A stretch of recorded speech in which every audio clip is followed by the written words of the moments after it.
Cyber Monday. My name is Christian Redshaw, and joining me is my co-host, Dominic Vogel. Dominic, who do we have in the hot seat today?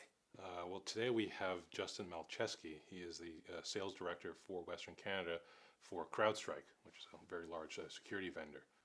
I'm really looking forward to getting into this conversation.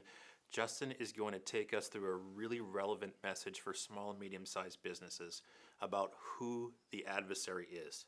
So, who are they? What are their motivations? What are their tools, tactics, and procedures, as the industry likes to say? And what are they actually after? What's of value in your organization? So this is a good wake-up call for our business audience if they're not already aware. Absolutely, and Justin's also going to hit on the whole notion about ransomware and how that's just become a huge empire for cyber criminals, and how basically all that money is being built off the backs of small and mid-sized businesses, and yet they continue to pay out. So I'm looking forward to Justin's insight on that. Yeah, it's a bit of a cash cow Yes. for cyber criminals at the moment. So I'm going to jump into my usual seat. We're going to invite Justin in, and we'll be right back. Justin, thank you so much for taking time out of your busy day to join Christian and I. I know we've both been looking forward to the conversation. It's a pleasure to be here. Great to have you. So the first question is, how does cybersecurity, in your experience, help business leaders to enable their business and their organizations? Yeah, that's a great question. I think a lot of times we're seen as, the business prevention society, and we really, as cybersecurity professionals, need to find a way to convince our leaders that that we're really here to help. And when you think about digital transformation, and the shift, for example, from legacy enterprise infrastructure and applications to the cloud, fast IT is a huge differentiator for businesses. But as we shift our workloads and our critical assets, our data, our customer information, our intellectual property to the cloud, we have to manage the organizational risk associated with doing that. Yeah. So, wrapping our loving security arms around all of this complexity becomes an absolutely critical piece that business leaders can only move as fast as they're able to manage that organizational risk. So it's our responsibility as security and technology professionals to understand what is driving the business, the reason the executives are making the decisions that they're making, and then ensure that we're aligned with managing the risk associated with heading down that road. And then the obvious is that if they were to be compromised as a business, and the executive is distracted now, recovering from an infestation of some sort, that obviously is not where a business wants to be focusing its time and attention. Right. That's the opposite of enablement. That's a disabled business there. And sort of on that same vein, when we're talking about that messaging that resonates with business leaders about cyber risk, there's the external threat side which gets talked up, but often that gets sort of caught up in the wind of the fact that a lot of businesses will say, we're too small, we're too little, no one's coming after us. How do we sort of change that approach in which it's not just the external threat? As cyber professionals, we know that there's external threat, there's accidental insider threat, there's malicious insider. There's a lot of layers to a security sort of risk profile. How do we move and shift that dialogue from just focusing on the external side and realizing and helping business leaders understand that it's a little more broad than just the external piece? I mean, we talk a lot in our industry today about the importance for security awareness. Yes. And it remains true that the investments that we make in informing our employees that we all have a role to play. It's not just IT's responsibility to keep the organization secure. Adversaries are they're going to target the most vulnerable of us. Our biggest advanced persistent threat, we hear this often in the industry, is our people. Yes. And so, we need to understand the importance of, any individual who's had their credit card or their, identity compromised will understand this all too intimately. But for those who haven't, who are just kind of trying to get on with their day-to-day business or, their work, it's very easy to be, caught unaware, and to be the thin edge of that wedge for the adversary. And of course, the adversaries know this, particularly the most sophisticated adversaries. Yes. I think the other thing that we really need to understand all the way through any organization is that this game is not about blocking malware, right? Security is malware is a tool. Yes. And it's used by bad people who are trying to do bad things. So the biggest challenge that we have is who's attacking me, right? Attribution. Yes. Knowing who the adversary is and being able to understand what's motivating them and whether or not there's anyone like me that they also might be targeting is critical to, trying to devise a defense strategy. As organizations and as particularly the leaders of these organizations, what is our responsibility in terms of the legal and the moral and the practical responsibility to steward the information that's been entrusted to us from our employees that work for us, from our clients and our customers, for shareholders and patients? What is our general responsibility? Well, I think, our lawmakers have made it pretty clear to us that we have a responsibility. It now is, the fiduciary responsibility of executives to ensure that, proper controls are in place. But from a moral perspective, if you're, for example, if you're responsible for protecting personal health records, this is pretty sensitive, personally identifiable information. And so you have a moral responsibility for sure, to make sure that, the most sensitive information that one could even ever think of is being protected. And that, it starts at the top and it permeates through an entire organization. So if you're not setting the tone as a leader within an organization, how can you expect, a soldier in your organization to step up to that plate? Maybe some of our viewers who are running businesses might say, that's important, so that's why our IT department handles that, or our IT managed service provider handles that. What would you say to somebody who has that mindset and that way of operating? I would say, okay, does your IT guy work 24/7, 365? Does he like to go home at the end of the day? Right. Does he have a family? enjoy weekends? Is he busy doing his normal job of actual information technology, perhaps? Exactly, yeah. So, adversaries, frankly, they're not waiting until we've had our latte at 10 o'clock on a Monday morning to attack us. They know that we go home at the end of the week. They know that it's a 7-day week and people work Monday to Friday in North America, and they might even be out having beers on a Friday afternoon. That might be a good time to attack. So it's not like that dog and the coyote or whatever it was, that old cartoon where they fight each other all day and then they clock out when the bell rings. And That's it. It's over. Unfortunately, it's the other way around. I mean, if I'm a sophisticated adversary, I'm going to probably lay low during regular business hours, and I'm going to come out to play at night and on weekends. And I might attack you at Christmas. Now, if you're attacking Russians, there might be a different time of year, or some other place. And in fact, actually, in terms of attribution, in terms of figuring out who the bad guys are, sometimes being able to understand, a cultural nuance of an adversary will really help you to understand the motives and so on. We're seeing, for example, right now, a nuclear weapons program in North Korea. And they're funding this nuclear weapons program through ransomware campaigns. They've raised, many estimates are saying as much as $2 billion. Wow. Off of the backs of our small businesses and enterprises in other parts of the world where, they know they can disrupt your business. And, although you'll reluctantly do it, you'll, in many cases, pay the ransom.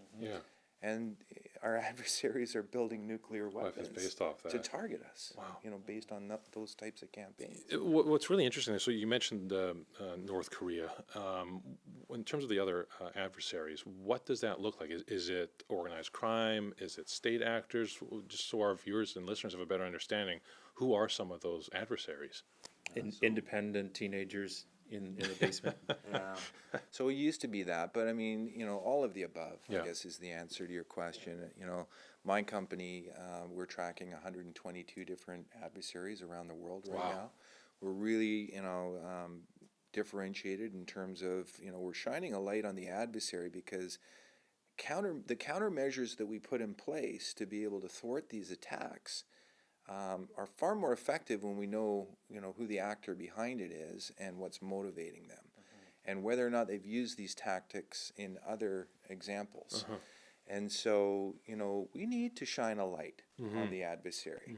Again, it's not about malware. It's about, what are the motives and what are the tools and tactics and procedures that our adversaries are using. So yeah, nation states, e-crime actors, you're going to see, sort of individual rogues, utilizing a lot of the techniques that we see nation state type actors using. Yep. We're seeing unintended consequences of nation states like Stuxnet. Yep. Malware was designed with a very specific purpose in mind, and yet it has proliferated far beyond what that initial purpose Intent was. Yeah. I think at the end of the day, we've got just such a wide range. And by the way, they're also starting to cross-pollinate some of the tactics and tools they're using. So you're going to see e-crime actors now using malware and different strategies that nation states really developed. But hey, it works. So why wouldn't I use that as just a organized crime syndicate? Bad guys are usually lazy. If something works, just use that. Scale it. Yeah.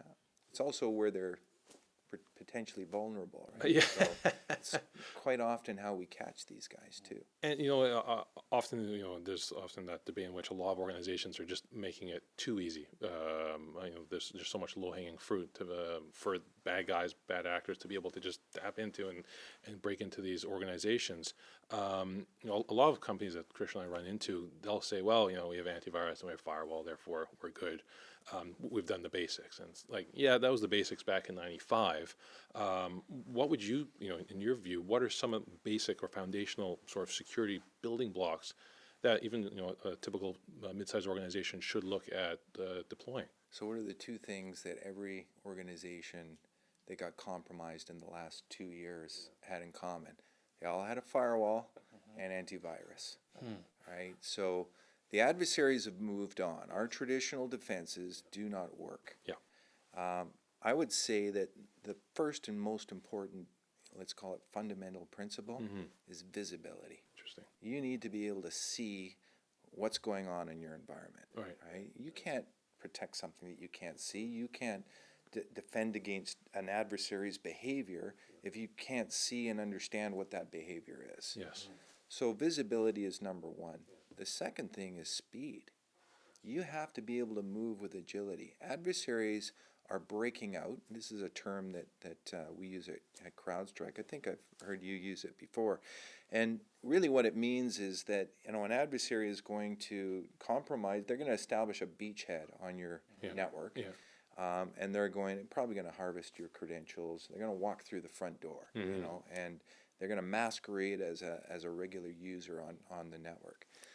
But then they're going to elevate their privileges so they have admin access, and they're going to move laterally across the network. We call that elevation of privileges and moving laterally the breakout time. Oh, okay. If I'm fighting forest fires, I want to get it when it's a little campfire that's just starting to get out of control. I don't want to have to deal with 1,000-acre, horrendous, right? More damage is being done under that scenario, and obviously it's more expensive to fix.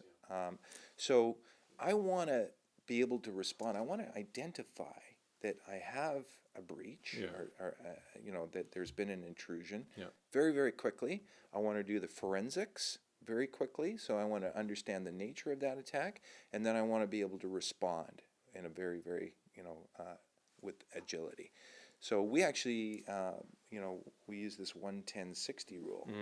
Spot it within 1 minute, do the forensics within 10, and then, do the remediation within 60 minutes. The average breakout time, no fluke, is 1 hour and 48 minutes. So what we want to do is be able to detect and respond under that average breakout time. So then we can start dealing with little campfires instead of huge raging That's forest really interesting. fires. Yeah, that's fascinating. So you've seen a variety of different approaches to cybersecurity. What are some of the, obviously you've just described a really effective approach. That's the way it should be done. That's the way you guys do it.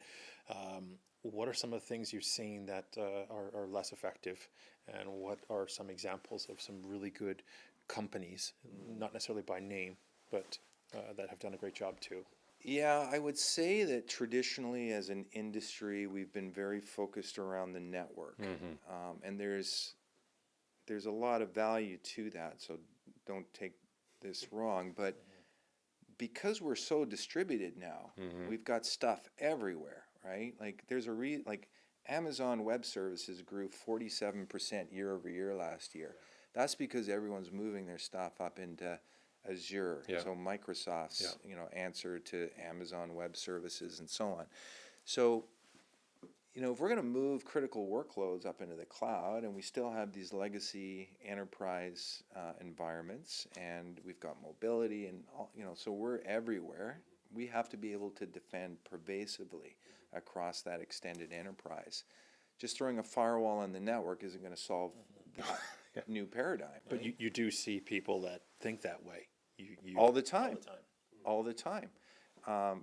They kind of think quite often that, hey, Amazon has got my back. They're going to protect me up in that AWS. They're providing you with a service, an infrastructure as a service. It's not their responsibility to protect your stuff. So you do need to, I think, in this day and age, focus on the endpoint. Right? The endpoint is where your data lives, okay? And so it's the target of the adversary. And it's the one place where, we don't have encryption to deal with, where we can get that full 360-degree visibility that I was talking about. And that visibility is the key to being able to adhere or align to that 110-60 rule. Right. So, if agility is everything, let's focus on the place where we can see what's going on, and and then be able to have some sort of a holistic strategy that addresses all of those endpoints everywhere. So what would you say for, I imagine you're largely talking about enterprise here, enterprise level. What would you say for small, medium-sized businesses would be the basics, the fundamentals, the step 1A for them? Step 1A is don't try and do it yourself. Yeah. You don't have the qualifications to do it. Yeah. Right? The adversaries are too sophisticated for you to. Hey, look, if you're not in the cybersecurity business, don't try and be in the cybersecurity business. And how are you? Stay in your lane. Yeah, stay in your lane. And how are you going to defend your small business 24/7?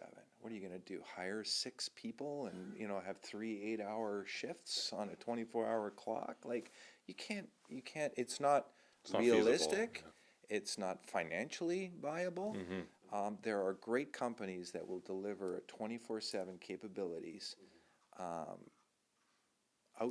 Out-task that. Do your homework. Figure out who the best in the business are, and make sure that you build a real, not just a vendor, customer, like a partnership with that organization, and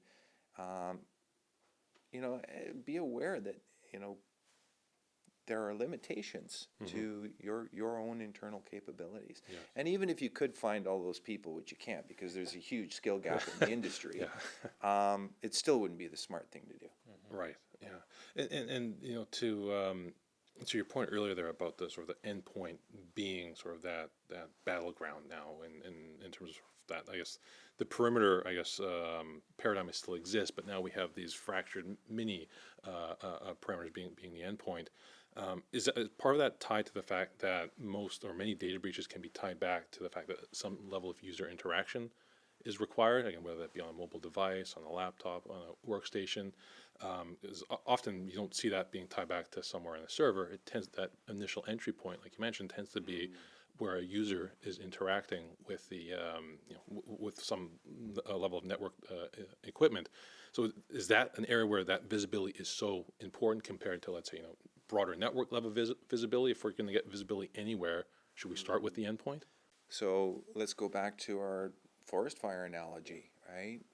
The endpoint that's been compromised because a user clicked on something they shouldn't have clicked on is that little campfire just starting to get out of control. And so if we have, full visibility at the endpoint layer, we can stop the adversary from being able to elevate privileges and start to move laterally.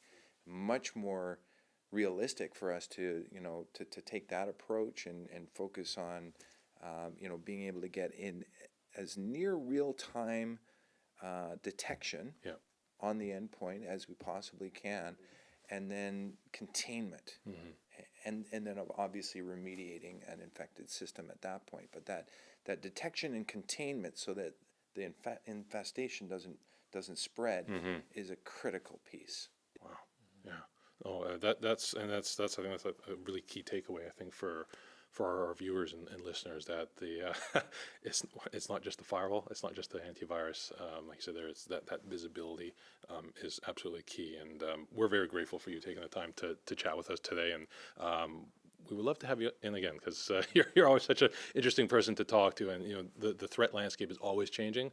So being able to keep our listeners and viewers aware of sort of what the latest trends are in terms of the different malicious actors, I think that's an important piece on the awareness side. So thank you for your insight and for your time. We really appreciate it. Thank you for having me. Awesome, Justin. Thank you.